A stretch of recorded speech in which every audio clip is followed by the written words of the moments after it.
Beastmaster terhebat. Bab 441.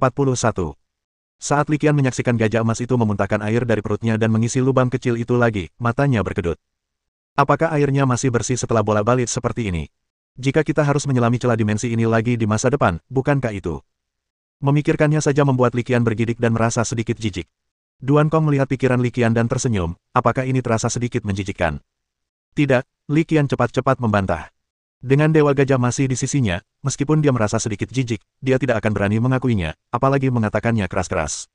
Senyum Duan Kong tetap tak berubah. Atribut Maha Gajah Cahaya Emasku adalah logam, air, dan tanah, dan atribut air mengandung kemampuan pemurnian. Ia menyerap air di kolam lalu memuntahkannya kembali, yang setara dengan proses pemurnian menyeluruh. Tidak hanya tidak mencemari air di kolam ini, tetapi juga memurnikan air secara menyeluruh dari awal hingga akhir. Li Qian sedikit terkejut mendengar ini. Di antara hewan peliharaan yang dapat menguasai keterampilan pemurnian, tipe yang paling umum adalah tipe kehidupan, diikuti oleh tipe cahaya, dan tipe air juga memiliki probabilitas tertentu. Namun, menurut Li Qian, kemungkinannya tidak tinggi. Tak disangka, Gajah Maha Cahaya Emas milik Duan Kong ternyata punya kemampuan ini. Akan tetapi, mengingat kekuatannya setidaknya setara dengan tingkat Roh Kudus, hal itu tidak tampak mengejutkan. Setelah tiba di alam dimensi keempat ini, Duan Kong tidak membuang waktu dan memanggil binatang peliharaan lainnya. Ini juga pertama kalinya Li Qian melihat binatang peliharaan ketiga Duan Kong. Hewan peliharaan terbang, naga tulang mayat hidup. Raungan, raungan, raungan. Naga tulang mayat hidup itu meraung begitu muncul. Dia tampak sangat bersemangat. Lalu, pada saat berikutnya, ia ditendang oleh gajah emas. Setelah memakan kuku gajah cahaya emas, naga tulang mayat hidup segera menjadi tenang. Naga tulang mayat hidup ini penampilannya cukup mengerikan. Akan tetapi, tampaknya ia tidak sebanding dengan gajah cahaya emas dan ia pun takluk sepenuhnya. Li Qian menatap naga tulang bungkuk yang telah ditendang dan kini menundukkan kepalanya karena putus asa, dan tak dapat menahan keinginan untuk tertawa. Naga tulang mayat hidup ini tampaknya tidak terlalu pintar. Ayo pergi. Duan Kong melirik naga tulang mayat hidup, lalu menuntun Li Qian dan melompat ke punggungnya. Untungnya, naga tulang mayat hidup ini cukup besar. Jika tidak, baik saat berdiri maupun duduk, ia mungkin tidak akan merasa nyaman dan tidak nyaman. Keduanya, bersama gajah moha emas yang menyusut hingga seukuran anjing serigala biasa, melompat ke punggung naga tulang yang tidak mati. Segera setelah itu, naga tulang mayat hidup mengepakkan sayapnya dan lepas landas, mencapai ketinggian lebih dari 1000 meter dalam sekejap mata. Pada saat ini, Li Qian akhirnya mengerti mengapa Duan Kong membawanya untuk menunggangi naga tulang mayat hidup ini. Mengesampingkan hal lainnya, kecepatan ini memang cukup cepat. Jika digantikan oleh gajah cahaya emas atau serigala sisik neraka, meskipun tingkat kekuatan mereka lebih tinggi, kecepatan mereka mungkin tidak secepat itu karena mereka bukan hewan peliharaan yang bisa terbang. Naga tulang mayat hidup terbang pada ketinggian sekitar 1 kilometer. Ia melesat ke arah timur dengan kecepatan yang tiba-tiba. Dilihat dari penampilannya, perjalanannya pasti cukup panjang. Berdiri tinggi di langit, dilindungi oleh perisai energi yang terpancar dari naga tulang mayat hidup, Li Qian tidak merasakan ketidaknyamanan sedikitpun. Butuh setidaknya setengah hari untuk terbang dari sini ke pos terdepan Fuling, kata Duan Kong santai di udara. Pos terdepan Fuling. Li Qian bertanya dengan rasa ingin tahu. Pos terdepan Fuling adalah salah satu dari 3 pos terdepan di bidang dimensi ini. Duan Kongdao berkata, seperti yang kita semua tahu, semakin dalam dimensinya, semakin sulit membangun kota, bahkan yang kecil sekalipun. Tempat ini adalah bidang dimensi keempat, yang juga tidak cocok untuk membangun kota. Bukannya mustahil membangunnya, tetapi biaya perawatannya terlalu tinggi, sehingga tidak sepadan. Namun, untuk menyediakan perbekalan dan tempat berlindung sementara bagi para petualang yang datang dan pergi, tempat menginap sangatlah diperlukan, dan itulah mengapa pos terdepan Fuling dibangun. Celah dimensi menuju kota Suihua di bidang dimensi tingkat ketiga juga ada di dalam pos terdepan. Setelah mendengarkan pengantar Duan Kong, Li Qian memperoleh pemahaman awal tentang bidang dimensi yang sesuai dengan Universitas Penjinak Binatang Jiangnan. Dapat dikatakan bahwa, sebagai Universitas Penjinak Binatang, yang kedua setelah Kyoto dan Zonghai, pengembangan bidang dimensinya jauh lebih unggul daripada Universitas Penjinak Binatang Sasu. Hal ini juga mencerminkan perbedaan warisan sejarah dan budaya antara kedua sekolah tersebut. Lagi pula, membangun kota itu mudah, tetapi mempertahankannya tidaklah mudah. Kalau tidak ada figur yang kuat untuk meredamnya, sekalipun dibangun, ia ibarat rumput liar yang tak berakar. Duan Kong tampak terbuka, dan dia melanjutkan, namun, setelah menemukan celah dimensi ini, situasinya berubah. Saya perkirakan para petinggi di kedua sekolah kita akan mempertimbangkan untuk membangun kota di sini, atau setidaknya, membangun pos terdepan lainnya. Li Qian mengangguk sedikit setelah mendengar ini. Pentingnya strategis tempat ini pasti akan sangat ditingkatkan setelah ditemukannya celah dimensi yang menghubungkan keduanya. Setidaknya di lokasi kolam kecil itu, posko baru pasti akan dibangun. Setelah mengobrol sebentar, Duan Kong tiba-tiba mengganti topik dan mulai bergosip. Ngomong-ngomong, Li, 2 gadis tadi sepertinya tertarik padamu. Bagaimana menurutmu? Hah? Li Qian tertegun sejenak saat mendengar ini. Kami baru saja berbicara tentang pos terdepan, dan sekarang pembicaraan beralih ke Bai Bingbing dan Irina. Dia menggaruk kepalanya dengan canggung. Guru Duan, Anda pasti bercanda. Bai Bingbing, kita baru bertemu 2 kali. Sedangkan Irina, dia seniorku. Setelah mendengarkan penjelasan Li Qian, Duan Kong mengangguk dengan serius. Jadi, yang mana yang akan kamu pilih? Li Qian. Jadi semua penjelasanku tidak ada gunanya, dan kamu tidak mendengarkan sepatah kata pun yang kukatakan. Guru Duan, Aku tidak punya apa-apa untuk saat ini. Li Qian merasa geli sekaligus jengkel, dan hendak melanjutkan penjelasannya, tetapi disela oleh kata-kata Duan Kong. Sebenarnya, menurutku, kedua gadis itu baik, dan aku bisa menikahi mereka berdua. Batuk. Li Qian terbatuk keras saat mendengar ini. Kata-kata macam apa yang keterlaluan dan berbahaya ini? Dia menikahi keduanya. Li Qian memang punya ide ini, tetapi dia takut dia tidak akan hidup untuk menikmatinya. Jangan bilang aku hanya mempermainkanmu. Melihat reaksi Li Qian, Duan Kong terkekeh, bukan tidak mungkin. Selama kekuatanmu bisa ditingkatkan ke tingkat roh suci, atau kamu menjadi Grandmaster kultivasi, bahkan jika kamu tidak mau, pemerintah federal akan melakukan yang terbaik untuk mewujudkannya. Apa? Li Qian mendengar informasi tak masuk akal lainnya dan hampir mengira dia salah dengar. Monogami adalah sistem hukum yang hanya berlaku untuk orang biasa. Duan Kong mengangkat alisnya dan berkata dengan penuh arti, ketika kau mencapai tingkat tertentu, seperti tingkat Roh Kudus, atau Grandmaster Pengasuhan, atau Arkeolog Agung, tidak akan ada lagi kendala dalam hal ini. Pemerintah federal ingin agar orang-orang yang memiliki keterampilan tinggi ini memiliki lebih banyak anak. Bagaimanapun, kemungkinan keturunan mereka menghasilkan orang jenius jauh lebih besar daripada orang biasa. Mendengar kata-kata Duan Kong, Li Qian tanpa sadar menjawab, hal yang sangat bagus. Menyadari apa yang telah dikatakannya, dia segera menariknya kembali dan mengubah kata-katanya, apakah benar-benar ada hal yang keterlaluan seperti itu. Duan Kong terkekeh saat melihat Li Qian tanpa sadar mengungkapkan pikirannya yang sebenarnya, tetapi tidak mengungkapnya. Bab 442. Setelah terbang sekitar setengah hari, Li Qian dan Duan Kong akhirnya tiba di pos terdepan Fuling. Perjalanan itu jauh dari damai, kadang-kadang ada makhluk gaib yang tidak terkendali mencoba mengganggu mereka. Kemudian, hal itu ditangani oleh naga tulang mayat hidup Duan Kong. Meskipun ada beberapa lawan yang tangguh, mereka tidak akan mampu melawannya begitu Gajah Maha Cahaya Emas ikut campur. Li Qian menyaksikan semuanya dan memuji tanpa ragu, Guru Duan, Anda sungguh luar biasa. Anda bisa berjalan bebas di alam dimensi tingkat keempat ini. Duan Kong melambaikan tangannya dan berkata, berjalan menyamping tidak akan terlalu sulit. Kita masih perlu mengambil jalan memutar. Dari kolam kecil yang baru saja kita lihat ke pos terdepan Fuling, jika kita mengambil jalur lurus, perjalanannya tidak akan memakan waktu setengah hari. Hanya sekitar 2 jam. Li Qian segera bertanya, mengapa begitu? Duan Kong terbatuk dan menjelaskan, ada beberapa tempat di mana Anda dapat dengan mudah mendapat masalah jika Anda tidak menghindarinya. Dia memaksakan senyum dan berkata, ada beberapa orang besar di dalam.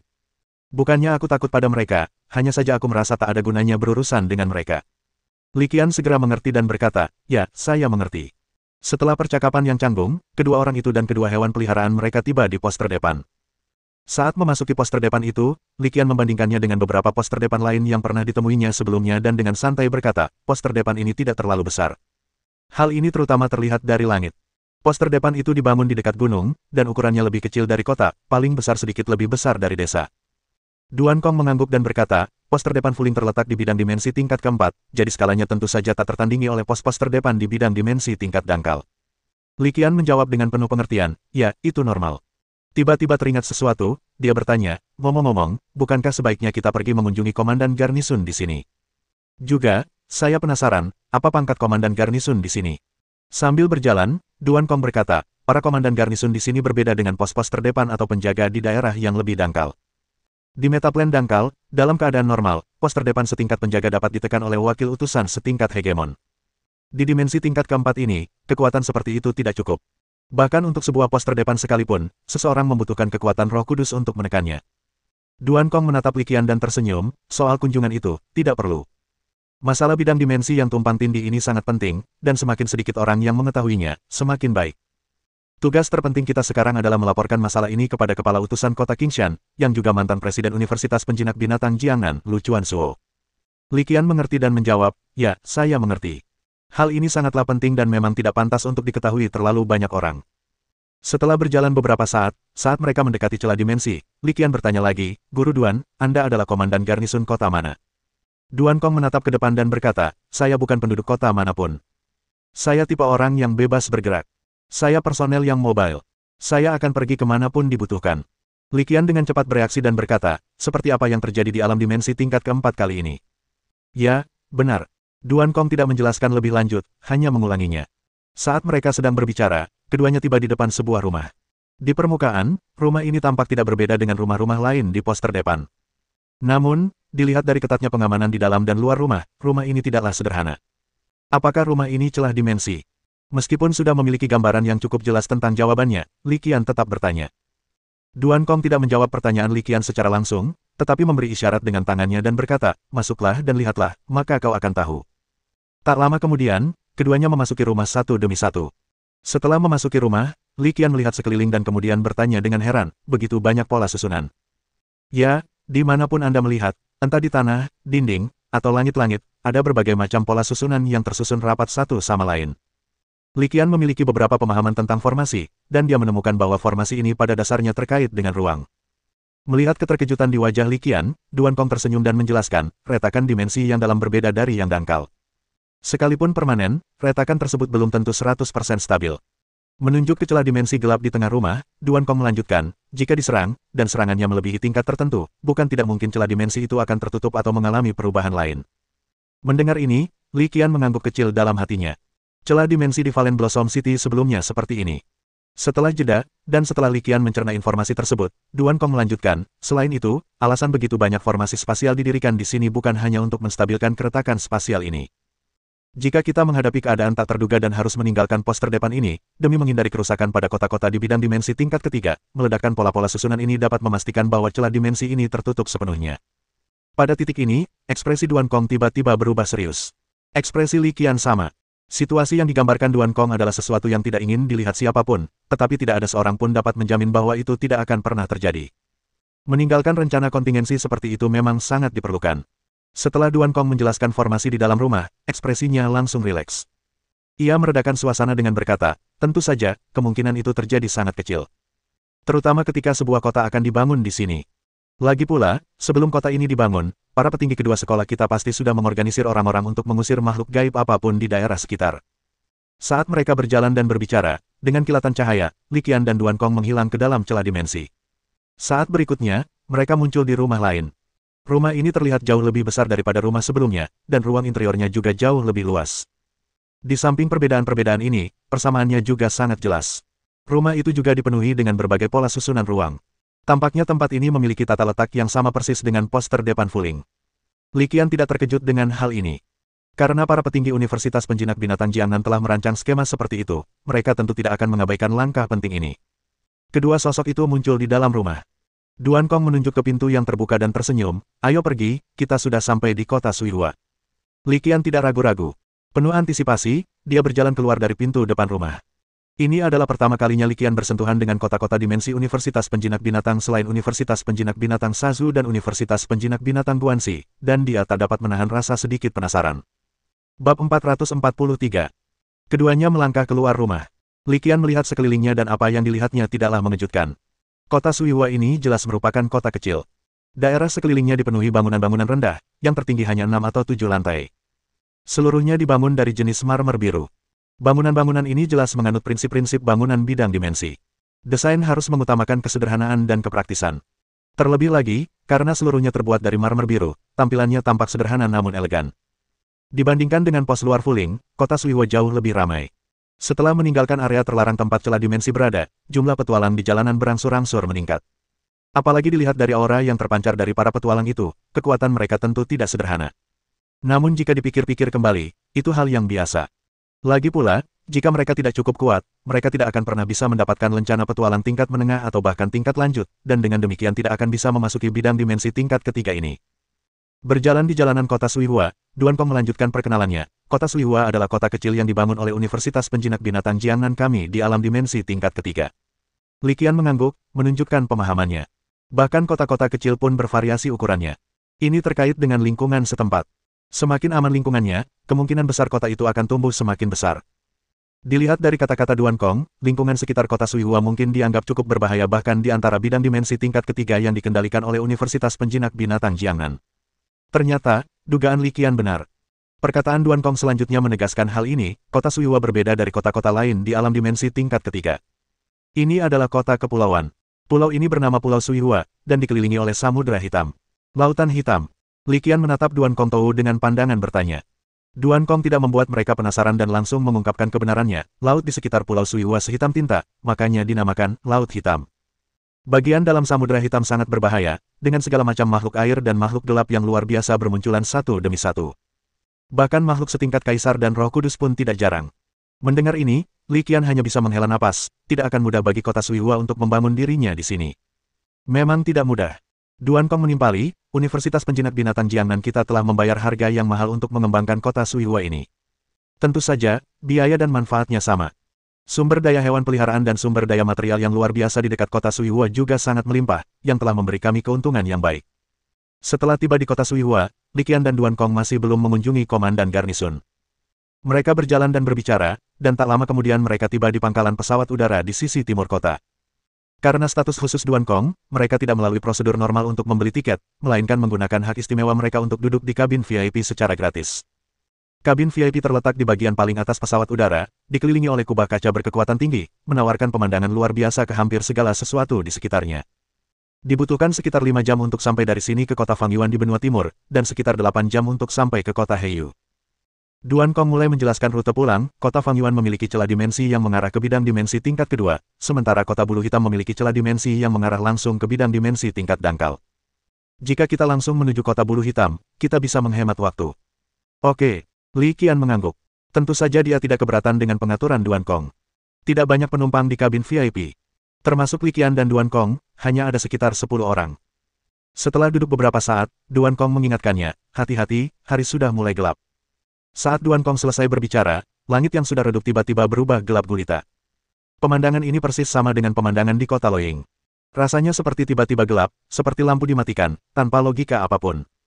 Karena pernah mengalami hal ini beberapa kali sebelumnya, Li Qian tidak terkejut sama sekali. Terlebih lagi, bahkan di siang hari, langitnya redup dan jarak pandang tidak terlalu tinggi, sehingga kapal udara selalu menyalakan lampunya. Sekarang, semuanya gelap gulita, kecuali beberapa sumber cahaya tambahan. Maka, pesawat ruang angkasa itu menyebarkan cahayanya ke segala arah dan melesat ke arah tertentu dengan kecepatan yang sangat tinggi. Dalam keadaan normal, pesawat ini tidak akan diberangkatkan hari ini. Terbang di malam hari sangat berbahaya, kata Duan Kong santai, duduk di sebelah Li Qian, seolah-olah itu masalah sepele. Namun, Li Qian benar-benar bingung dengan kata-kata ini. Karena terbang di malam hari sangat berbahaya, kenapa harus lepas landas? Tanyanya bingung. Itu permintaan saya, kata Duan Kong dengan tenang. Terbang di malam hari memang berbahaya, tapi dengan aku yang mengawalmu, ceritanya akan berbeda. Li Qian. Sepertinya dia tanpa sengaja pamer lagi. Duan Kong mengatakan bahwa terbang di malam hari adalah hal yang sangat berbahaya, dan ternyata, dia benar. Setelah duduk selama sekitar 2 jam, keributan yang tidak biasa terjadi di depan pesawat ruang angkasa. Wah! Di depan, di langit malam yang gelap gulita, serangkaian ratapan mengerikan tiba-tiba terdengar. Suaranya seperti tangisan dan ratapan, membuat semua orang di dalam pesawat merinding. Ini dia. Agak merepotkan. Pak Tua, ke sana dan usir dia. Mendengar suara ini, ekspresi Duan Kong sedikit berubah. Tanpa ragu, ia melompat, dan tepat saat itu, kubah kaca di dalam kabin VIP terbuka sedikit. Dia melompat keluar melalui lubang itu. Setelah melompat keluar dari kabin VIP, Duan Kong mengambil tindakan tegas dan memanggil naga tulang mayat hidup. Kemunculan naga tulang yang tak mati itu langsung menimbulkan sensasi. Naga mayat hidup kuno. Kekuatan seperti itu pasti milik Kong Seng dari Universitas Penjinak Binatang Jiangnan. Dengan adanya Tuan Kong Seng di sini, tidak heran pesawat ini berani terbang pada shift malam. Petik 2. Li Qian mendengar beberapa diskusi dan tidak dapat menahan diri untuk berpikir, tampaknya guru Duan Kong cukup terkenal di bidang dimensi yang berhubungan dengan Universitas Penjinak Binatang Jiangnan. Tepat saat Li Qian tengah merenung, naga mayat hidup kuno yang dipanggil telah terbang ke arah tertentu. Ledakan. Memercikkan. Tidak lama setelah naga tulang mayat hidup itu terbang keluar, serangkaian ledakan dan suara benda berat jatuh ke air terdengar di udara tepat di depannya. Untungnya, keributan itu tidak berlangsung lama. Kurang dari 10 menit kemudian, Duan Kong melompat kembali melalui celah di kubah kaca. Tampaknya masalah tersebut telah terselesaikan. Bab 444. Melihat Duan Kong kembali, Li Qian langsung bertanya, Guru Duan, makhluk apa yang mengeluarkan suara itu tadi? Kedengarannya agak menyeramkan. Duan Kong menatap ke depan dan menjawab, ubur-ubur Netherworld adalah hewan peliharaan dengan atribut air dan mayat hidup. Kekuatan tempurnya biasa saja, tetapi kemampuannya untuk menyihir orang dan melarikan diri cukup luar biasa, membuatnya cukup sulit untuk dihadapi. Mendengar ini, Li Qian langsung memahami makna yang lebih dalam. Guru Duan, maksudmu pertempuran tadi tidak membunuhnya? Ubur-ubur Nether tingkat Sein tidak mudah dibunuh, dan jika kita terlalu lama terjerat, kita mungkin akan diserang oleh seluruh kawanan ubur-ubur Nether. Duan Kong menggelengkan kepalanya dan berkata jujur, jadi aku hanya menyuruh naga tulang mayat hidup itu mengusirnya keluar dari jangkauan jalur terbang. Tidak apa-apa juga. Pokoknya, tiba dengan selamat adalah hal terpenting bagi kita. Lagi pula, makhluk luar biasa di alam dimensi itu tak terbatas, Li Qian setuju. Setelah insiden kecil ini, pesawat udara itu melanjutkan perjalanannya tanpa melambat sedikitpun. Mengetahui bahwa Sky Shen dari Universitas Penjinak Binatang Jiangnan ada di dalam pesawat luar angkasa, para penumpang yang awalnya sedikit gelisah, semuanya menjadi tenang. Dengan adanya orang penting ini, mereka pasti akan sampai tujuan dengan selamat. Sekitar pukul 3 pagi, pesawat udara itu akhirnya tiba dengan selamat di Blackfeather City. Saat tiba, langit masih gelap gulita. Kota bulu hitam berbeda dengan kota bunga air. Karena lingkungan sekitarnya relatif lebih aman, skala kotanya jauh lebih besar daripada kota bunga air. Kota ini berukuran sedang. Setelah tiba di tempat tujuan, Duan Kong memperkenalkannya lagi. Bahkan jika Duan Kong tidak mengatakan apa-apa, Li Qian bisa merasakannya. Bahkan pada pukul 3 pagi di alam dimensi, masih ada cukup banyak petualang di jalanan. Guru Duan, bagaimana kalau kita langsung menuju celah dimensi selanjutnya? Setelah meninggalkan pangkalan pesawat ruang angkasa, Li Qian berjalan berdampingan dengan Duan Kong dan bertanya. Duan Kong menunjuk ke arah tertentu di depan, senyum misterius tersungging di wajahnya. Tidak perlu terburu-buru. Kita sudah menempuh perjalanan jauh dan akan segera mencapai dasar dimensi. Kita bisa beristirahat sebentar. Baiklah. Li Qian memikirkannya dan merasa kata-kata Duan Kong sangat masuk akal, jadi dia mengangguk dan menyetujui pengaturannya. Dengan rencana yang sudah matang, Li Qian diam-diam mengikuti Duan Kong. Mereka melewati beberapa blok, lalu berbelok ke sebuah gang dengan gaya yang sangat berbeda. Melihat pemandangan di depannya, yang kini telah berubah menjadi area perumahan, tanda tanya besar muncul di dahi Li Qian. Bukankah sebaiknya kita cari hotel atau penginapan? Karena dia perlu istirahat, Li Qian tentu saja memikirkan kedua tempat ini, dan bahkan pergi langsung ke markas garnisun bukanlah hal yang mustahil. Bagaimanapun, identitas Duan Kong berbicara sendiri. Menghadapi pertanyaan Li Qian, senyum Duan Kong semakin mengembang. Sekarang kita sudah berada di kota bulu hitam, bagaimana kita bisa pergi ke hotel atau penginapan? Kamu bisa datang saja ke rumahku. Saat mereka berbicara, Duan Kong sudah memimpin jalan dan berjalan keluar. Apa? Mendengar ini, Li Qian tertegun sejenak. Setelah beberapa saat, ia tak kuasa menahan diri untuk bertanya dengan heran, Guru Duan, Anda punya properti di kota bulu hitam. Anehkah kalau aku membeli rumah di Blackfeather City? Duan Kong menoleh dan bertanya balik. Li Qian cepat-cepat melambaikan tangannya, tidak, hanya saja aku sedikit terkejut. Duan Kong menunjuk ke arah tertentu di depan, masuk dan keluar dimensi agak merepotkan, jadi sebaiknya aku menetap di sini. Begitu kita sampai di rumahku, suruh istri majikanmu menyiapkan makanan yang enak. Setelah makan dan minum sampai kenyang, istirahatlah yang cukup dan kita akan berangkat lagi besok pagi, lanjut Duan Kong. Mendengar ini, keterkejutan Li Qian yang baru saja ditelannya muncul kembali. Istri Tuan juga ada di sini. Bagaimana bisa disebut rumah tanpa ada perempuan yang mengelolanya? Kata Duan Kong dengan nada datar. Saat keduanya berbincang, tanpa sadar mereka memasuki lingkungan baru. Di sini, rumah-rumah tertata rapi dan teratur, hampir semuanya merupakan villa 2 atau 3 lantai, jalan-jalannya bersih dan rapi, bahkan pepohonannya pun terawat baik. Jelas ini adalah kawasan perumahan mewah yang terencana dengan baik. Setelah iris mata mereka diperiksa, mereka memasuki area perumahan. Keduanya melanjutkan perjalanan dan segera tiba di tujuan mereka, sebuah villa 3 lantai. Setelah pemindaian iris kedua, gerbang besi di depan villa perlahan terbuka. Duan tua, kau kembali. Sebelum Li Qian sempat masuk dan mengamati sekeliling, sebuah suara merdu dan jernih terdengar, dan disertai semilir angin yang harum, sesosok tubuh yang cantik dan anggun pun terlihat. Sebelum Li Qian sempat bereaksi, sesosok tubuh indah menghambur ke pelukan Duan Kong. Duan tua, sudah berapa lama sejak terakhir kali kau datang ke sini? Kamu baik-baik saja. Duan Kong menarik sosok cantik itu ke dalam pelukannya, menepuk bahunya, dan menghiburnya, aku ingat kamu pernah ke sini sekitar 2 minggu yang lalu. Beraninya kau bilang begitu. Sudah setengah bulan sejak terakhir kali kau datang, kata sosok cantik itu dengan nada kesal.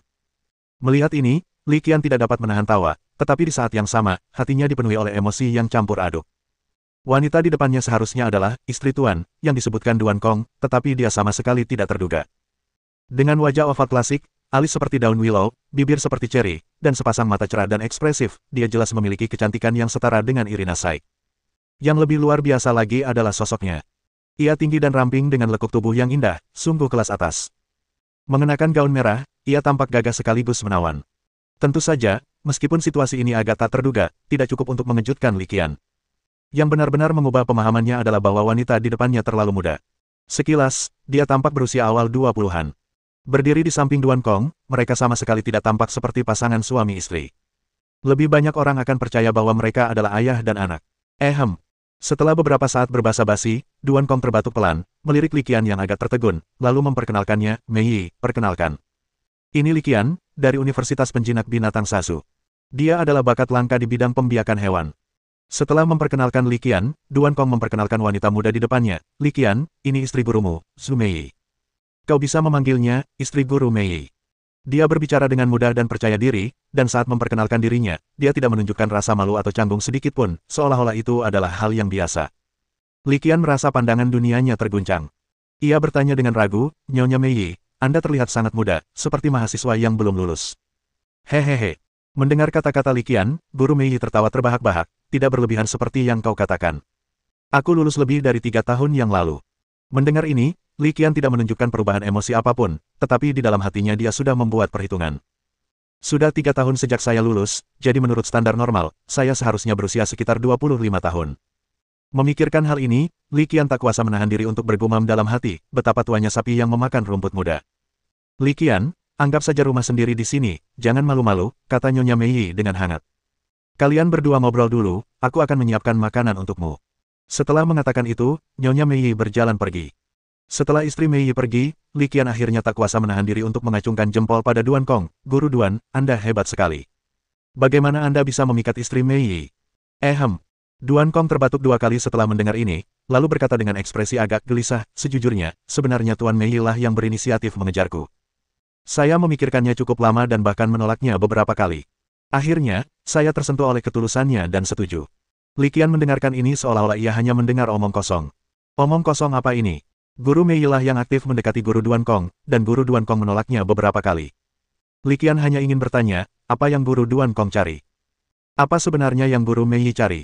Melihat ekspresi Li Qian yang sama sekali tidak percaya, Duan Kong terkekeh, jangan menatapku seperti itu. Apa kau pikir aku akan berbohong padamu? Sebenarnya, jika saya bukan orang yang berprinsip kuat dan mampu mengendalikan diri dengan baik, mungkin saat ini tidak hanya ada Anda, Tuan Mei Yi. Lanjutnya, Li Qian, kamu masih belum paham betul dampak tingkat kekuatan.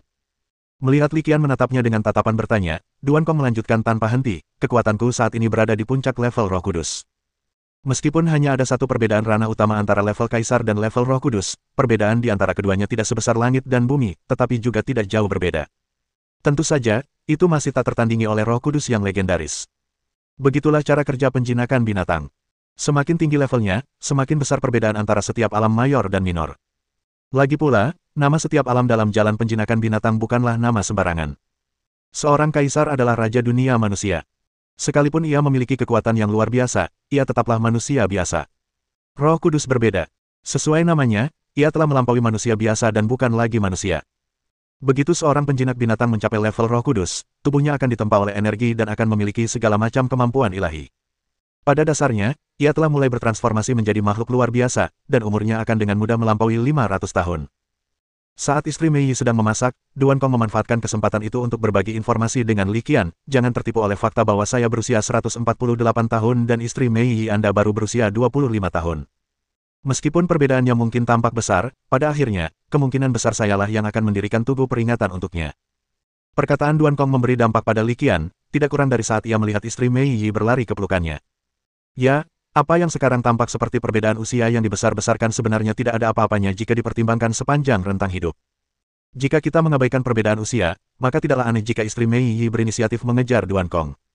Setidaknya bagi Master Mei Yi, masih ada keuntungan yang bisa diperoleh, seperti pengaruh Master Duan Kong, perolehan sumber daya yang luar biasa, dan pengalaman yang diperoleh dari naik level. Tentu saja, ini hanya pandangan yang agak materialistis. Selain itu, kita tidak bisa mengabaikan kemungkinan bahwa istri Mei Yi jatuh cinta pada Duan Kong pada pandangan pertama atau mengembangkan perasaan padanya seiring waktu. Lagi pula, mengagumi yang kuat adalah sifat manusia. Tepat saat Li Qian sedang berpikir keras, Duan Kong kembali melontarkan kejutan, ini baru level roh suci. Jika dia naik ke level legendaris, situasinya akan berubah drastis. Setelah mencapai level legendaris, umur manusia penjinak binatang akan mengalami lompatan kualitatif lainnya. Sejauh yang aku tahu, saat ini tidak ada penjinak binatang legendaris di antara penjinak binatang manusia yang meninggal karena usia tua. Setelah Duan Kong selesai berbicara, ia menutup mulutnya. Namun, dampaknya terhadap Li Qian bagaikan guntur dari langit cerah, yang langsung memicu badai. Sampai saat ini, belum ada penjinak binatang legendaris yang meninggal karena usia tua. Li Qian merenungkan kalimat ini sejenak dan dengan cepat memahami makna tersiratnya.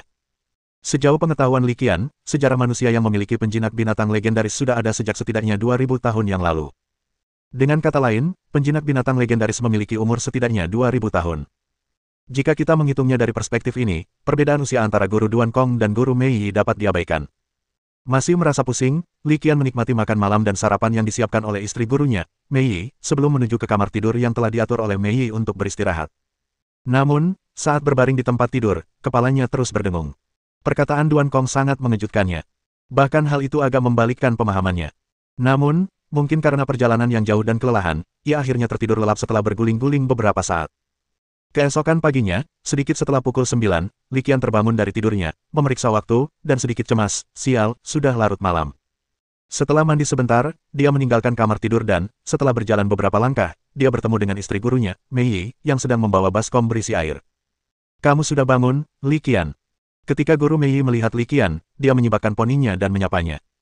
Li Qian bertanya, Nyonya Mei Yi, di mana Guru Duan?" Nyonya Mei Yi tersenyum lembut, dia baru saja bangun. "Saya akan membantunya mandi." Mendengar hal ini, dan mengingat pemandangan di depannya, Li Qian tak dapat menahan diri untuk berpikir, "Guru Duan, Anda sungguh menikmatinya." Pada era kalender lama, ini merupakan hak istimewa yang diperuntukkan bagi kaisar.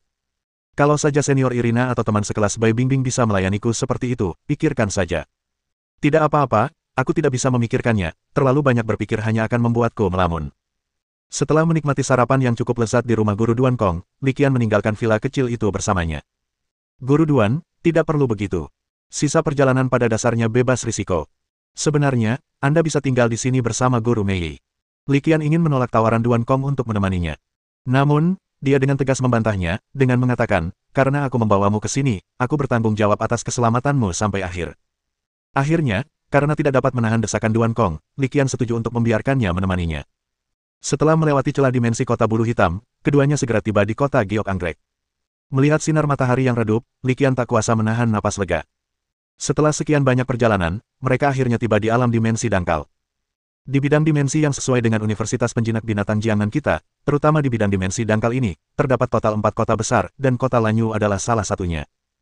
Melihat kota Lanyu yang ramai, Duan Kong tersenyum dan berkata, "Selain itu, untuk memfasilitasi dukungan timbal balik dan pertukaran personel yang cepat, susunan teleportasi telah dibangun di antara keempat kota besar ini. Sebentar lagi, kita akan membawa susunan teleportasi langsung ke Green Mountain City." Mendengar ini, Li Qian hanya bisa mengangguk kecil.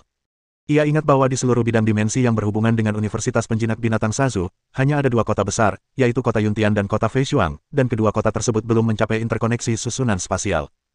Dalam hal ini, kesenjangan pembangunan masih cukup jelas.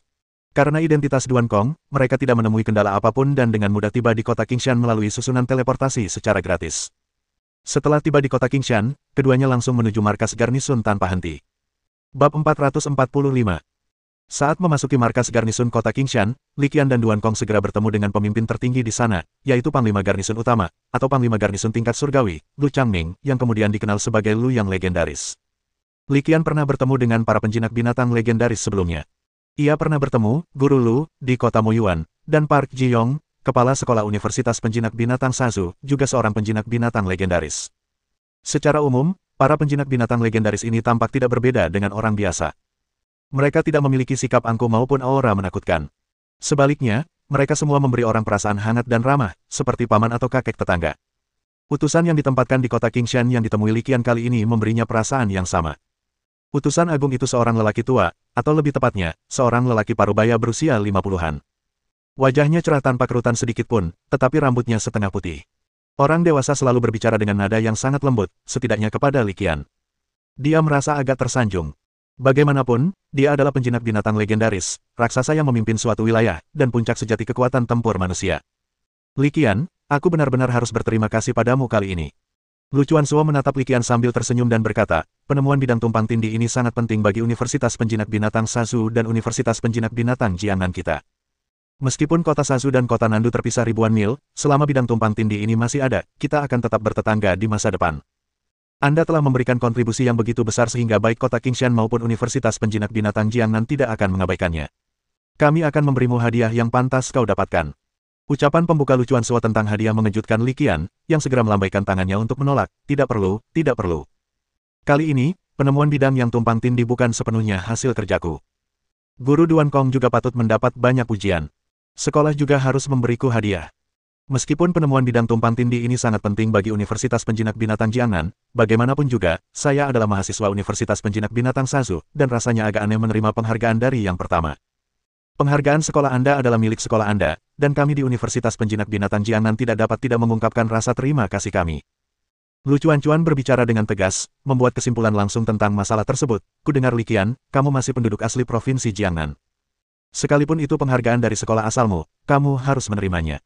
Li Qian merasa penjelasan ini agak mengada-ada, tetapi karena Lu Chuan telah membuat pernyataan pasti, akan tidak tahu terima kasih baginya untuk menolak lagi. Jadi dia menerima hadiah itu begitu saja tanpa bertanya. Kenapa kamu terlihat begitu cemberut?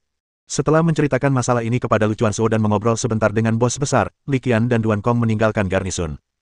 Setelah pergi, Duan Kong melihat perubahan ekspresi Li Qian dan bertanya. Bukan apa-apa, jawab Li Qian santai. Aku hanya sangat merindukannya. Memiliki aspirasi itu bagus, tapi semuanya harus dilakukan selangkah demi selangkah. Kita tidak bisa gemuk dalam sekali suap. Duan Kong menepuk bahu Li Qian, menawarkan kata-kata penghiburan. Ngomong-ngomong, apa rencanamu selanjutnya? Apakah kau akan meninggalkan kota Qingshan dan langsung kembali ke kota Nandu, atau datang berkunjung ke rumahku? Setelah meninggalkan markas garnisun, Duan Kong mengundangnya lagi. Li Qian tertegun sejenak setelah mendengar ini, hampir mengira dia salah dengar. Bagaimana kalau kita mengunjungi rumah guru Duan Kong? Apa artinya? Bukankah rumahnya di Blackfeather City? Setengah jam kemudian, di sebuah rumah besar kecil, Li Qian terdiam sambil memandangi istri majikan keduanya, yang berusia sekitar 25 atau 26 tahun, berwajah cantik, bertemperamen lembut dan anggun, serta berpenampilan halus dan anggun. Perkenalkan, Li Qian, dari Universitas Penjinak Binatang Sasu. Dia jenius sekali dalam seabad di bidangnya. Duan Kong merangkul istri gurunya yang lembut dan anggun itu dan memperkenalkan Li Qian. Kemudian, ia memperkenalkan istri majikan kedua, Li Qian, ini istri majikanmu, He Yusu. Kau bisa memanggilnya, Yusu, istri majikan. Deskripsi dan adegan ini tampak sangat familiar. Itu hampir identik dengan apa yang saya alami di Blackfeather City. Pada saat ini, Li Qian akhirnya mengerti mengapa Duan Kong menyuruhnya memanggil orang pertama dengan sebutan Guru Mei. Tanpa awalan, akan sangat sulit untuk mengetahui perbedaannya. Tidak perlu, aku sedang terburu-buru pulang. Setelah bertemu dengan istri majikan keduanya dan berbasa-basi, seperti halnya istri majikan pertama, ia bersiap untuk mengundangnya makan malam, tetapi Li Qian segera menolaknya. Saya tidak mau makan. Saya merasa agak lesu dan tidak bisa makan. Setelah mengarang alasan, Li Qian bersiap untuk pergi. Tepat sebelum pergi, ia tiba-tiba merendahkan suaranya dan bertanya, Guru Duan, bisakah Anda memberitahu saya berapa banyak istri guru lain yang saya miliki? Jika kita bertemu lagi di masa mendatang, saya tidak ingin mereka tertukar dan mempermalukan diri sendiri. Ada juga Tuan Bao Juan, yang tinggal di kota Nandu. Itu saja, mereka bertiga, kata Duan Kong sambil mengangkat bahu. Hanya tiga ini.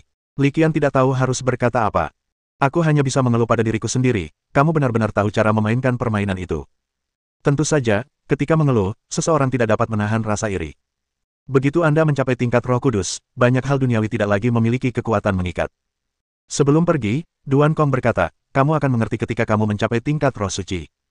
Dalam pandangan Duan Kong, meskipun bakat Li Qian yang paling menonjol bukanlah menjinakkan binatang buas, melainkan mengasuhnya, pencapaiannya di masa depan sebagai Roh Kudus adalah sesuatu yang pasti. Aku akan mengunjungimu lagi lain kali. Li Qian mengangguk, meresapi kata-kata Duan Kong dalam benaknya, lalu melangkah meninggalkan rumah kecil itu. Kali ini Duan Kong tidak menemaninya. Li Qian telah tiba di kota Qingshan. Selanjutnya, ia akan pergi ke kota Nandu melalui plaza teleportasi kota Qingshan. Pasti tidak akan ada bahaya di sepanjang jalan. Sekalipun kita pergi bersama mereka, itu akan sia-sia. Aku pergi. Setelah melambaikan tangan kepada Duan Kong dan istri majikannya, Yusu, ia tiba di alun-alun teleportasi kota Qingshan tak lama kemudian. Ia melirik lingkungan sekitarnya, tetapi tanpa berlama-lama, ia langsung masuk ke layar cahaya teleportasi. Dengan pergeseran cahaya dan bayangan, sosoknya muncul di aula petualang pada saat berikutnya. Li Qian melihat sekeliling dan menemukan bahwa aula petualang ini jauh lebih besar dan lebih luas daripada aula petualang di kota Sasu. Ia menduga itu pasti aula petualang di kota Nandu. Setelah berkeliling di aula petualang sebentar untuk membiasakan diri dengan lingkungan sekitar, Li Qian memutuskan untuk tidak membuang waktu lagi dan berjalan langsung menuju layar teleportasi lain di seberangnya. Melewati tirai cahaya, sosoknya muncul di aula lain. Dilihat dari papan petunjuk di sekitarnya, ia menyadari bahwa ini pasti pusat hewan peliharaan kota Nandu. Keluar dari aula teleportasi di dalam pusat hewan peliharaan, Anda akan menemukan diri Anda di kota Nandu, kota tingkat atas yang jauh lebih besar dari kota Sasu. Ini juga merupakan ibu kota provinsi tempat asal Li Qian. Saat ia menyatu dengan kerumunan di kota Nandu, Li Qian tidak langsung menelepon ke rumah, ia juga tidak langsung pergi ke pusat teleportasi atau pangkalan pesawat udara.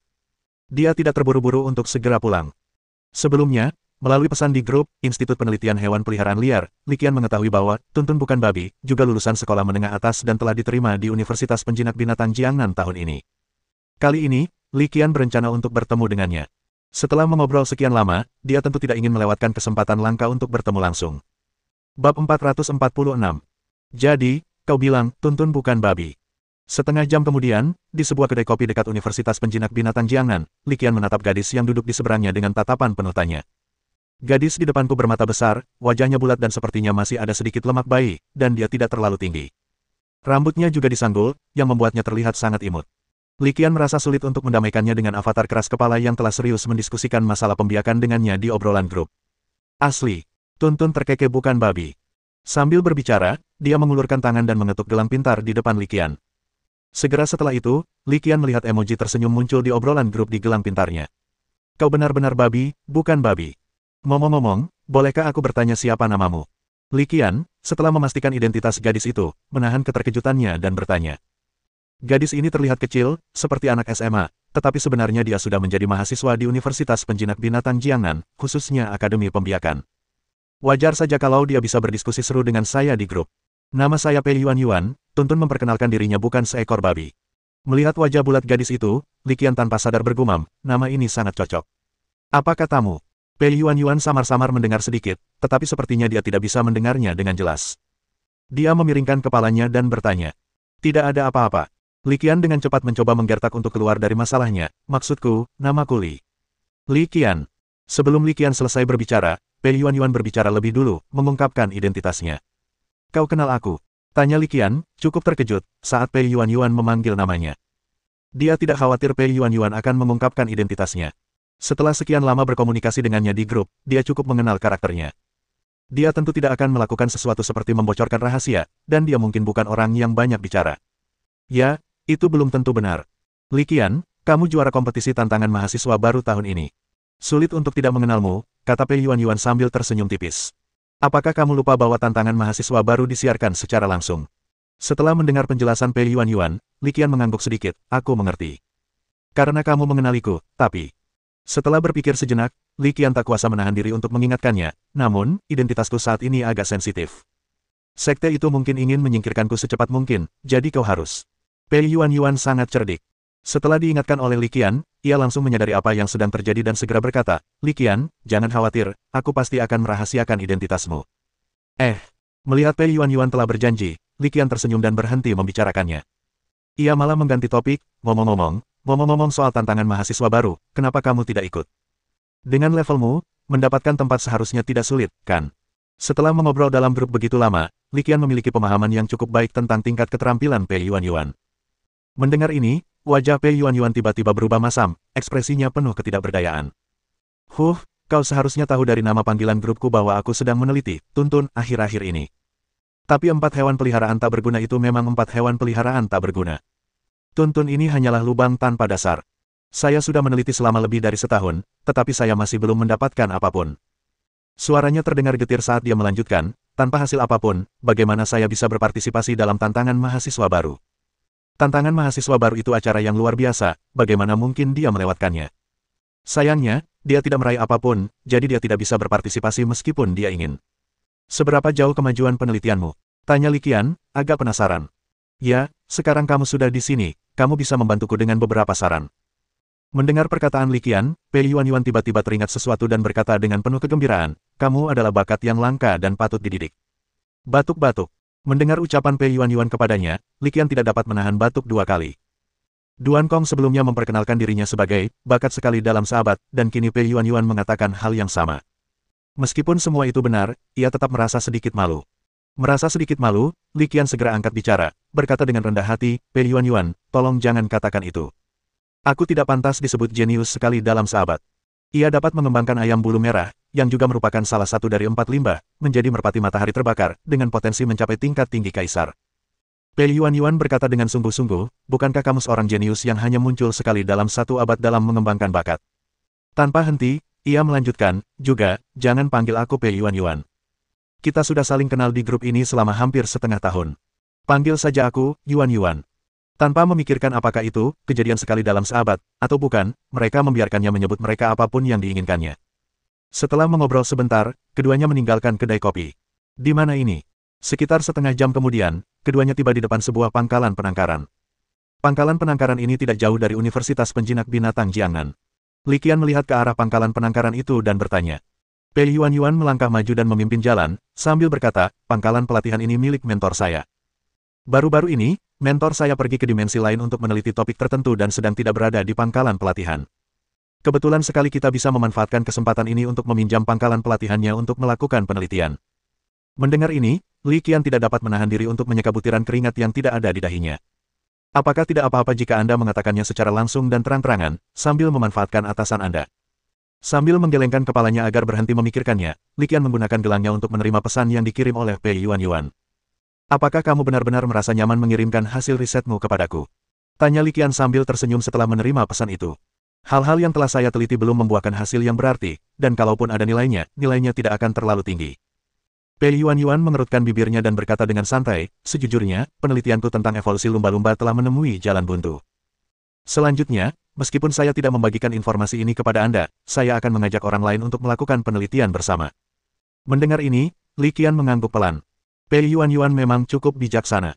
Tidak seperti sebagian peternak yang, ketika mereka tidak dapat menemukan jawabannya sendiri, mereka hanya terus bersikukuh pada usahanya. Setelah menerima materi kultivasi dari Pei Yuanyuan, Li Qian mulai memeriksanya dengan cermat. Ikan koi dan ayam berbulu merah, 2 dari 4, sampah, telah lolos dari status sampah mereka karena dia. Yang tersisa hanyalah ikan buntal dan ngengat berkedip. Jika mereka bisa mengumpulkan semuanya dan meneliti bentuk evolusi selanjutnya, Li Qian berpikir itu akan sangat berarti. Ini adalah salah satu alasan dia setuju untuk membantu penelitian tersebut. Bab 447. Mengenakan kacamata VR, Li Qian segera mulai menjelajah, berkat kerja awal Pei Yuanyuan yang solid. Memang banyak sekali informasi tentang jalur evolusi lumba-lumba. Setidaknya ada 5 kemungkinan bentuk evolusi lumba-lumba. Ada juga 4 arah eksplorasi dalam jalur evolusi.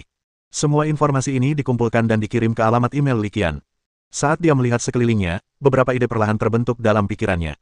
Tentu saja, semua gagasan ini masih tentatif. Apakah ini akan efektif masih harus dilihat. Waktu berlalu dengan cepat, dan beberapa jam berlalu dengan cepat. Saat senja mendekat, berbagai informasi dalam pikiran Li Qian akhirnya menyatu menjadi kerangka yang relatif lengkap. Dia pun punya ide untuk mencobanya. Dia makan cepat di tempat pembiakan, dan malam itu, dia bersiap untuk memulai percobaannya. Ini adalah ramuan, kabut awan 0. 9, ramuan khusus yang diciptakan oleh Profesor Yan dari Universitas Penjinak Binatang Sasukami. Setelah makan, Li Qian mengeluarkan ramuan itu dan berkata kepada Pei Yuanyuan, ramuan ini dapat merangsang potensi hewan peliharaan untuk sementara, sehingga memungkinkannya mengalami transformasi sementara.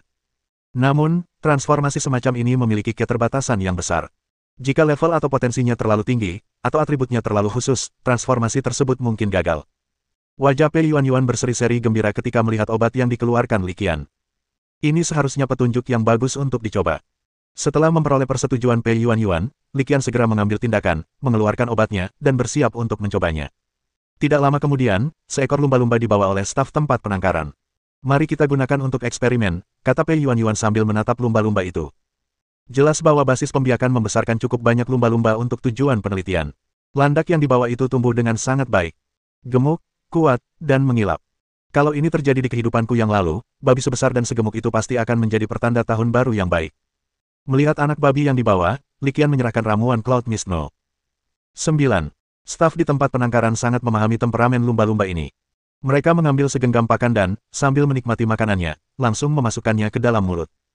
Sebelum sempat mencicipi obatnya, ia menelannya bulat-bulat. Setelah menelan ramuan kabut awan 0. 9, landak itu berhenti sejenak, seolah-olah telah menelan sesuatu yang tidak biasa. Akan tetapi, keadaan linglung ini hanya berlangsung beberapa saat sebelum ia segera melanjutkan menikmati makanannya. Mereka makan seperti itu selama 3 atau 4 menit, tanpa reaksi apapun. Tepat ketika Li Qian dan Pei Yuanyuan mengira ramuan kabut awan 0. 9 mungkin tidak akan berhasil pada Tuntun, tiba-tiba, secercah cahaya evolusi muncul dari tubuhnya. Ada balasan. Li Qian dan Pei Yuanyuan sama-sama senang melihat ini. Selama ada reaksi, tidak peduli seberapa lemahnya, itu adalah hal yang baik untuk Li Qian dan Pei Yuanyuan. Jadi mereka berdua tidak sabar untuk mendekat dan melihatnya. Namun, saat keduanya melangkah beberapa langkah lebih dekat dan hendak melihat lebih dekat, Li Qian tiba-tiba menyadari ada sesuatu yang salah. Oh tidak! Serunya, dan tanpa berpikir, dia berbalik ke samping dan menjatuhkan Pei Yuanyuan ke tanah. Keduanya berguling menjauh dengan cepat. Tepat saat mereka berdua berguling menjauh, anjing babi itu, yang bersinar dengan cahaya evolusi, tiba-tiba berbalik, matanya menyala-nyala dengan cahaya merah tua, dan menyerang langsung ke arah mereka. Untungnya, Li Qian bereaksi cukup cepat untuk menangani Pei Yuanyuan, kalau tidak, mereka pasti akan menerima dampak terburuknya secara langsung. Meskipun Tuntun adalah salah satu dari 4 sampah, ia tetaplah manusia super. Dikontradiksikan seperti ini pasti akan menjadi masalah besar bagi mereka berdua. Setelah menghindari benturan, Li Qian secara naluriah melemparkan bola penjinak binatang. Bola penjinak binatang terlempar keluar, dan kucing ekor 6 tiba-tiba muncul. Melihat ini, Li Qian langsung memberi perintah, kucing ekor 6, kendalikan dia. Setelah menerima perintah Li Qian, kucing berekor 6 segera mengeluarkan kemampuan psikisnya. Cahaya biru pucat bersinar dari matanya, dan kemudian, cahaya biru pucat juga muncul dari tubuh babi. Seperti yang diduga, Tonton langsung tak bisa bergerak di tempatnya karena kemampuan psikis kucing ekor 6. Apa yang sedang terjadi? Yuan, kamu baik-baik saja. Melihat Tuntun terkurung di tempat itu, staf di tempat penangkaran itu segera bergegas menghampiri dan bertanya dengan khawatir. Pei Yuan segera melepaskan diri dari pelukan Li Qian, wajahnya memerah saat dia berbicara. Li Qian menikmati perasaan gadis kecil dalam pelukannya sejenak, dan untuk menghindari rasa malu, dia mengganti pokok bahasan. Dia menjawab pertanyaan gadis kecil itu dengan serius, itu mungkin respons stres selama evolusi. Respons stres dalam evolusi. Pei Yuan agak bingung dan mulai berpikir, tetapi setelah melirik sekilas, dia segera tidak dapat mengalihkan pandangannya. Tatapannya tertuju pada kucing berekor 6 itu. Tunggu, Li Qian, kau. Ekspresinya agak berlebihan, seolah-olah dia telah melihat sesuatu yang tak masuk akal. Kau sudah menemukan mekanisme evolusi kucing berekor 6. Li Qian menggaruk kepalanya dengan agak malu, itu hanya keberuntungan. Sekolah memberiku banyak bantuan. Sebenarnya, aku hanya berdiri di atas bahu tim. Prestasi ini tidak bisa dianggap milikku.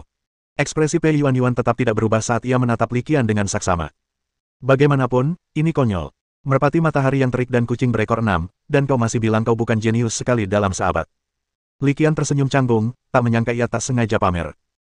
Kok kamu tahu soal kucing ekor 6?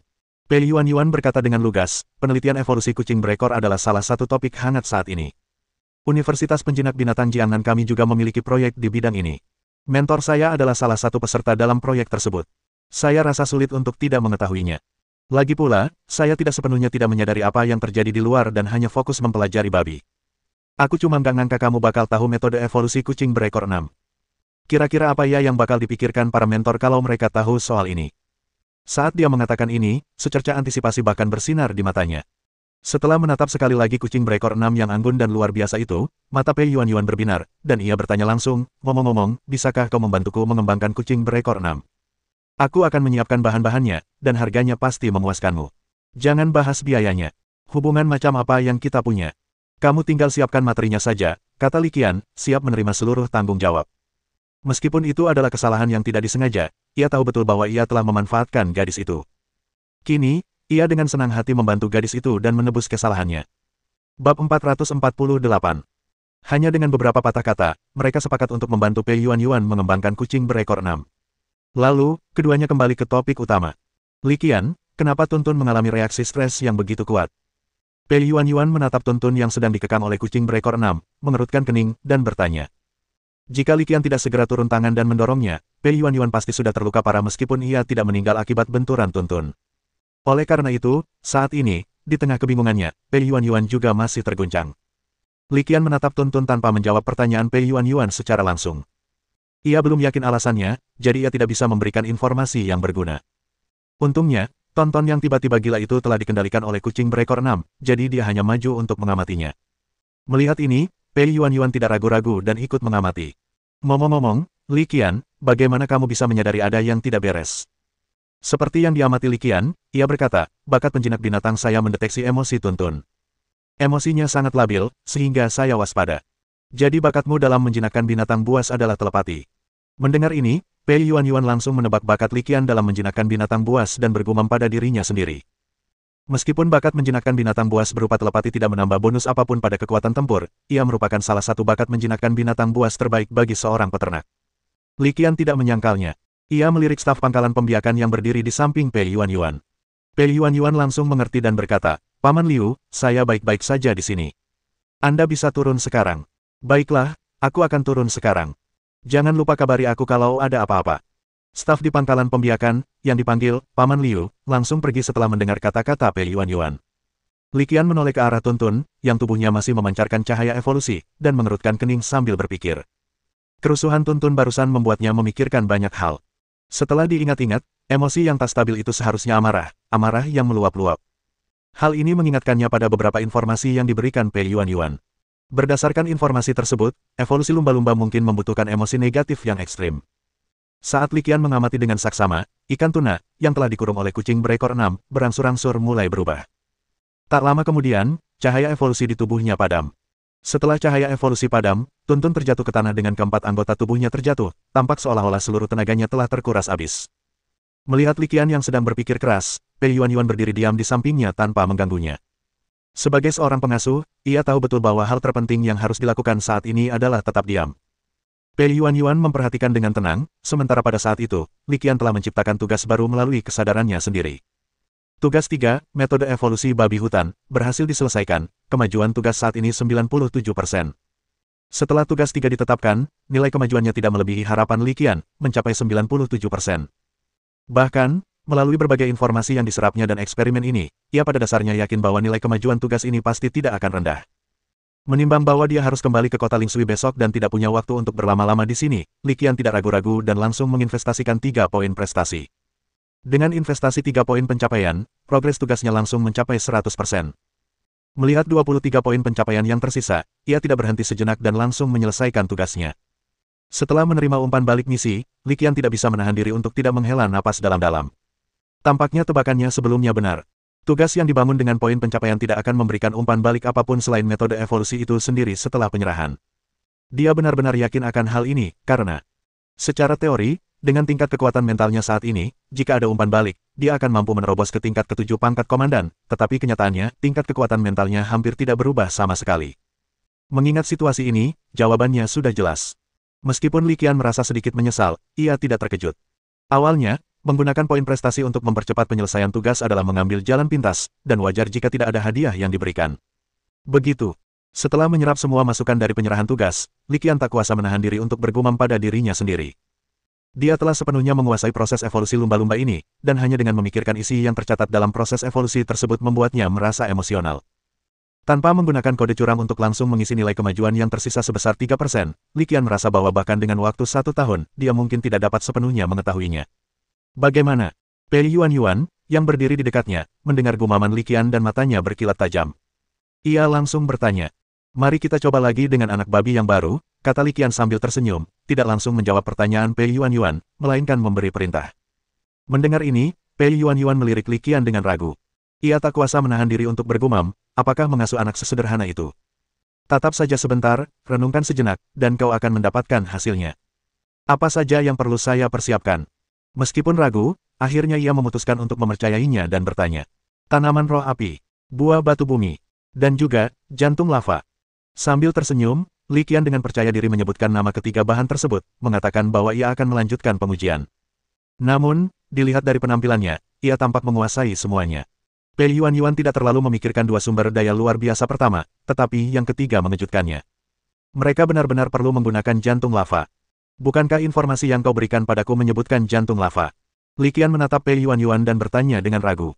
Pei Yuanyuan tersenyum canggung, lalu langsung mengatakan yang sebenarnya, ini bukan hasil penelitianku. Aku juga melihatnya di buku catatan tulisan tangan langka, peninggalan seorang peternak terkenal yang sudah meninggal. Mendengar ini, Li Qian langsung tertarik. Kalau boleh, bolehkah aku melihat buku catatan yang ditinggalkan pelatih? Menurutnya, mendiang peternak itu sangat terampil, dan ia mungkin mendapat lebih banyak wawasan dengan membaca catatannya. Setelah mendengarkan permintaan Li Qian, Pei Yuanyuan berpikir sejenak lalu berkata, buku catatan ini bukan informasi pribadi saya, melainkan informasi mentor saya. Saya bisa memberikannya kepada Anda, tetapi saya harus bertanya kepada mentor saya terlebih dahulu. Dia ragu sejenak, lalu berkata, baiklah, setelah penasihat saya setuju, saya akan mengirimkannya langsung ke alamat email Anda. Oke. Li Qian mengangguk dan menatap Pei Yuanyuan dengan penuh rasa terima kasih. Bab 449. Sambil menunggu lumba-lumba kedua tiba dan mempersiapkan bahan-bahan untuk evolusi yang luar biasa, Li Qian menjelaskan pengujian yang akan dilakukannya selanjutnya. Mari kita mulai uji evolusinya secara langsung. Tugasnya sudah diserahkan, dan metode evolusinya sudah ada di kepala saya. Menguji subproyek atau detail kecil apapun hanya membuang-buang waktu. Oleh karena itu, Li Qian memutuskan untuk langsung ke intinya.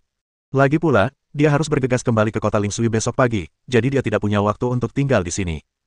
Sebenarnya, rencana awalnya adalah jika misi berjalan cepat, dia akan membantu menyelesaikan penelitian evolusi. Jika tidak, dia akan bertemu saja, mengobrol, lalu pergi. Kau sudah bersiap untuk memulai eksperimen evolusi. Pei Yuan agak terkejut dan terkejut dengan rencana Li Qian. Li Qian mengangguk. Aku sudah memikirkannya matang-matang. Kalau kita terus memikirkannya, kita tidak akan menemukan ide baru dalam jangka pendek, jadi lebih baik mengujinya lebih cepat daripada nanti. Ia menyatakan pikirannya yang sebenarnya secara langsung, jika berhasil, semua orang akan senang. Jika tidak, melanjutkan penelitian tidak akan menghasilkan terobosan apapun. Kata-kata Li Qian membuat Pei Yuan merasa tidak enak. Kedengarannya seperti berjudi. Kalau Anda beruntung, Anda akan meraup untung besar. Kalau tidak, Anda tersingkir. Bukannya Pei Yuan tidak mempercayai Li Qian, melainkan karena metode penelitiannya benar-benar tidak konvensional. Ia hanya melakukan tes sederhana sebelum bersiap memulai proses evolusi. Ini kedengarannya agak mengada-ada.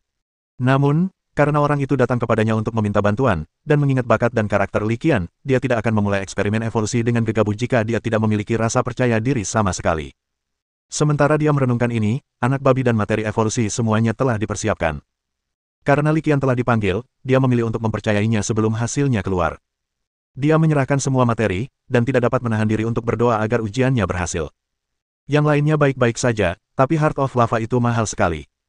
Kalau dia gagal beberapa kali, meskipun punya banyak uang, dia tidak akan mampu membelinya. Setelah menyerahkan materi, Pei Yuan menyerahkan Tuntun kepada Li Qian. Sesampainya di dekat ruang pembiakan, ia bersiap untuk pergi. Melihat Pei Yuan bersiap pergi, Li Qian tersenyum dan bertanya, apa yang sedang kamu lakukan? Pei Yuan melambaikan tangannya dan mundur, sambil berkata, kurasa lebih baik aku menghindari uji evolusi hewan peliharaanmu. Sebagai seorang peternak, ia cukup menyadari beberapa tabu dalam profesi ini. Tinggal di sana akan dicurigai memata-matai hasil evolusi manusia. Meskipun dia dan Li Qian telah saling mengenal dalam kelompok tersebut selama hampir setengah tahun, mereka belum begitu akrab satu sama lain. Kau yakin tidak ingin melihatnya? Li Qian memperhatikan sosok gadis itu yang semakin menjauh, dan kesannya terhadapnya semakin membaik. Dia sebenarnya tidak keberatan berbagi pencapaian evolusi ini, jadi dia bercanda, bagaimana jika kali ini berhasil? Pei Yuan melambaikan tangannya lagi dengan sikap acuh tak acuh, lalu melangkah mendekat dan berkata, jika kamu berhasil, itu juga prestasimu. Haha, kuharap kau tidak menyesalinya. Melihat ini, Li Qian tidak banyak bicara, hanya tertawa terbahak-bahak. Segera setelah itu, ia membawa Tuntun ke ruang pembiakan, yang memiliki ruang interior yang sangat luas. Li Qian meliriknya dan mengangguk puas. Para mentor di Akademi Pelatihan Universitas Penjinak Binatang Jiangnan benar-benar luar biasa. Fasilitas di pangkalan pelatihan ini jauh lebih baik daripada pangkalan pelatihan Sunrise dan pangkalan penelitian giok miliknya sendiri. Ngomong-ngomong, ketika saya berbicara dengan orang tua saya di telepon, mereka menyebutkan bahwa ruang kultivasi baru telah dibangun di pangkalan kultivasi Jiaoyang. Ini adalah hal yang baik. Di masa mendatang, cahaya evolusi tidak akan begitu menyilaukan saat mengembangkan hewan peliharaan. Di dalam ruang pembiakan, Li Qian berpikir sejenak dan mengirim pesan lagi kepada Pei Yuan. Ngomong-ngomong, ingatlah untuk menyiapkan lebih banyak tong ini mungkin tidak memenuhi persyaratan. Kali ini dia benar-benar mengujinya. Jika pengujiannya berhasil, ia akan menggunakan lumba-lumba ini untuk langsung menyelesaikan evolusinya, tetapi menurutnya, kemungkinannya tidak tinggi. Evolusi landak mirip dengan evolusi koi menjadi salamander api beku, yang membutuhkan kemauan keras yang sangat tinggi dari hewan peliharaan. Lebih tepatnya, tuntutan untuk ledakan emosi. Evolusi lumba-lumba membutuhkan pemicu kemarahan mereka. Semakin marah mereka, semakin besar kemungkinan mereka menyelesaikan evolusi.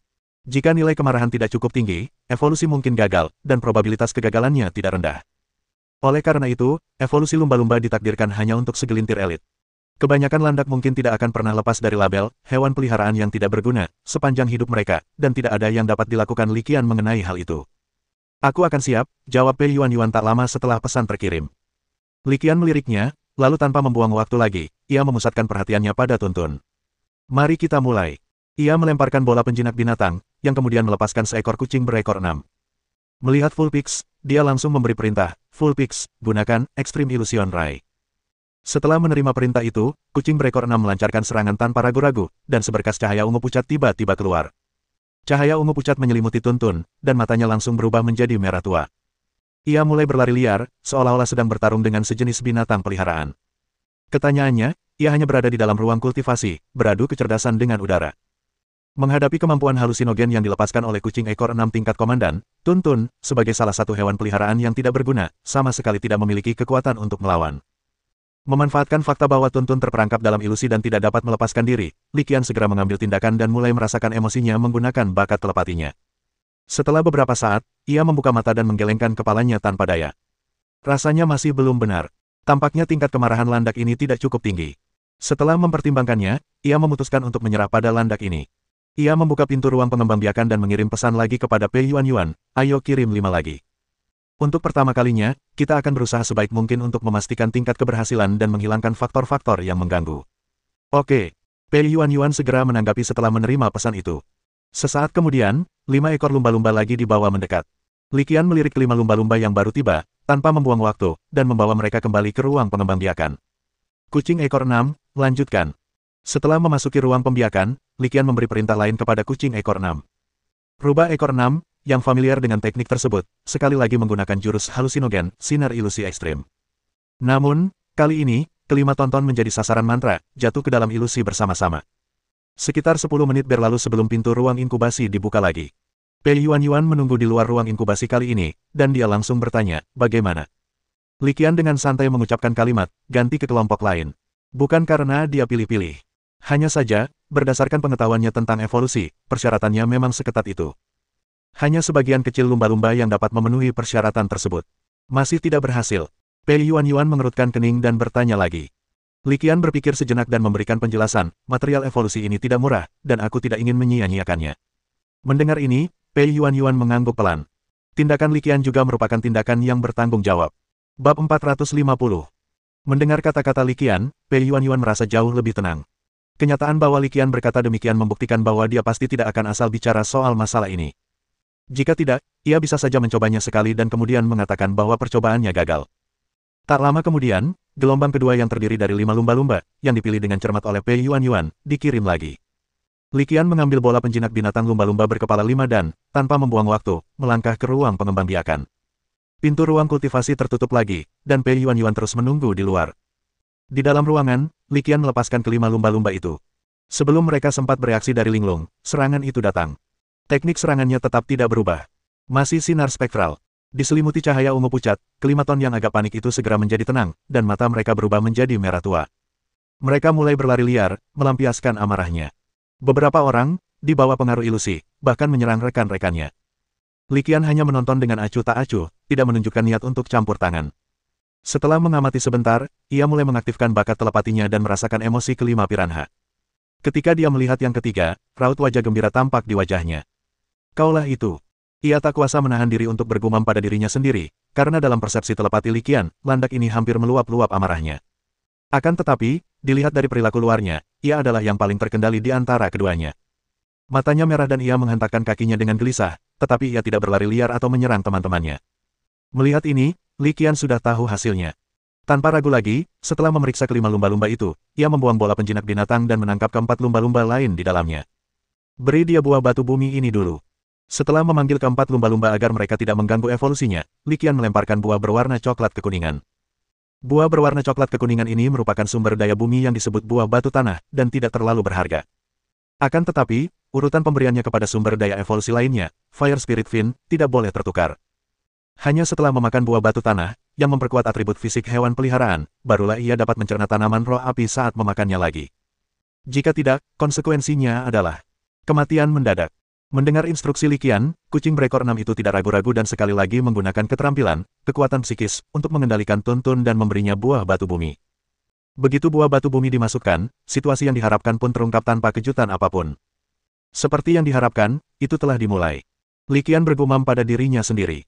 Di hadapannya, landak yang telah diberi makan buah batu bumi dan mendapatkan kembali kebebasannya, mulai memancarkan cahaya evolusi yang redup. Kali ini, cahaya evolusi berbeda dari yang digunakan dalam pengujian terakhir Cloud9. 9. Cahaya redup evolusi mulai tumbuh lebih kuat. Sementara itu, di luar ruang inkubasi, wajah Pei Yuan berseri-seri karena kegembiraan. Bagus sekali, energi evolusinya mulai terisi, katanya sambil tersenyum. Meskipun ruang inkubasi ini sepenuhnya terisolasi dari semua aktivitas evolusi, dan bahkan dia tidak dapat mengintip ke dalamnya, ruang ini berisi beberapa perangkat penginderaan energi yang dapat mendeteksi fluktuasi energi. Staf bagian belakang pangkalan baru saja mengirimkan informasi kepadanya, memberitahunya tentang status reaksi energi internal. Hal ini membuat emosinya yang berfluktuasi semakin bersemangat untuk menatap masa depan. Selanjutnya adalah tanaman roh api. Di sisi lain, di dalam ruang kultivasi, Li Qian memulai langkah berikutnya. Merasa waktunya tepat, ia sekali lagi memberi perintah kepada kucing berekor 6. Saat kucing berekor 6 melepaskan kemampuan psikisnya sekali lagi, tanaman merambat roh api berwarna merah tua, yang menyerupai bagian tanaman ivy, juga dimasukkan ke dalamnya. Adapun landak ini, ia tidak memberikan perlawanan apapun dari awal hingga akhir. Perbedaan kekuatannya dengan kucing berekor 6 bagaikan jurang yang tidak dapat diatasi. Ia tidak mungkin melawan bahkan jika ia mau. Memberi makan Fire Spirit Fin membuat cahaya evolusi menjadi lebih intens. Li Qian menatap tajam, alisnya berkerut. Ketika evolusi mencapai titik tertentu, dia mengeluarkan perintah tanpa ragu, selanjutnya adalah acara utama, terus lepaskan sinar ilusi ekstrim. Kucing berekor 6 menerima perintah dan sekali lagi melepaskan sinar ilusi ekstrim ke Tonton, yang terjebak dalam ilusi. Di bawah pengaruh 2 sinar menakjubkan, landak itu akhirnya kehilangan akal sehatnya dan mulai mengaum dengan marah, ham-ham. Awuwo awuwo. Sekilas, suara gemuruh itu terdengar seperti gerutuan babi peliharaan, tetapi dengan cepat berubah menjadi lolongan binatang buas yang kedengarannya sangat gila. Li Qian menatap tajam ke arah lumba-lumba itu, tatapannya tak tergoyahkan. Ia mulai bergumam pada dirinya sendiri, tidak, ini belum cukup. Amarahmu belum cukup. Dia sedang menunggu kesempatan bagi evolusi untuk memasuki tahap baru. Oleh karena itu, bakat penjinak binatang buasnya yang lain, True Sight, selalu aktif dan tidak pernah mati. Masih belum berhasil. Li Qian merasa sedikit kecewa karena dia tidak bisa melihat informasi yang diinginkannya melalui mata penglihatan sejatinya. Cahaya evolusi masih bersinar terang, tetapi Li Qian melihat penurunan intensitasnya. Terlebih lagi, cukup jelas terlihat garis-garis kemerahan samar mulai muncul di tubuh pesut itu. Itu karena tubuhnya tidak mampu menahannya dan berada di ambang kehancuran. Ini pula sebabnya Li Qian bersikeras pada pendapatnya sendiri dan memilih produk dengan cermat. Jika evolusi gagal, kerugiannya bukan hanya materi. Objek evolusi, ikan pesut, juga akan mengalami nasib buruk. Ada kemungkinan yang sangat tinggi ia akan hancur dan jatuh di tempat. Tepat ketika Li Qian berpikir bahwa evolusi ini akan berakhir dengan kegagalan, baris teks baru perlahan muncul dalam informasi tuntun di True Vision. Melihat baris teks ini, Li Qian tak kuasa menahan napas lega. Bagus, bagus untukmu. Lumayan. Akhirnya aku menguasai jurus Berserk saat sedang marah besar. Ya, saat yang ditunggu-tunggunya telah tiba.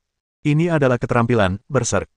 Hanya ketika Tuntun berada dalam kondisi sangat marah, dan dengan bantuan Fire Spirit Fin dan Earth Rock Fruit, ia dapat mempelajari keterampilan ini dan terus berevolusi. Karena hanya skill ini yang mampu menunjang peningkatan pesat atribut fisik Tuntun dalam waktu yang singkat. Hanya dengan peningkatan dramatis dalam kebugaran fisik, seseorang dapat bertahan menghadapi transformasi terpenting yang akan datang. Setelah menguasai jurus Berserk dalam kemarahan yang amat sangat, Tuntun hampir secara naluriah melepaskan jurus ini. Raungan, raungan, raungan. Raungan seperti suara binatang buas purba bergema di ruang pengembangbiakan. Saat gemuruh itu bergema, cahaya merah tua yang pekat juga bersinar. Dalam cahaya merah tua, sosok seekor binatang raksasa samar-samar terlihat. Binatang ini bertubuh bersisik mengancam, dan dua gadingnya yang tajam dan tebal mencuat ke depan, setonjol gading. Binatang raksasa itu berdiri tegak, kedua kakinya tertanam kuat di tanah, dan meraung ke langit. Melihat bayangan samar binatang raksasa itu, Li Qian tak kuasa menahan gemetar ketakutan, tetapi di saat yang sama, rasa gembira juga membuncah dalam dirinya. Kalau begitu, sekaranglah saatnya. Habiskan jantung lava. Melihat ini, Li Qian tanpa ragu sama sekali dan mengeluarkan material paling berharga, dan terakhir. Kali ini, dia tidak memerintahkan kucing berekor 6 untuk menggunakan kemampuan psikisnya untuk memaksa memakan material seperti batu rubi itu, karena Tun itu sudah secara naluriah melompat keluar, menyambar jantung lava, dan menelannya. Saat berikutnya, cahaya evolusi membentuk pilar cahaya yang melesat ke langit. Melihat cahaya evolusi yang menakutkan, Li Qian sesaat terdiam. Cahaya evolusi yang begitu cemerlang tidak kalah dengan evolusi merpati matahari. Bersambung.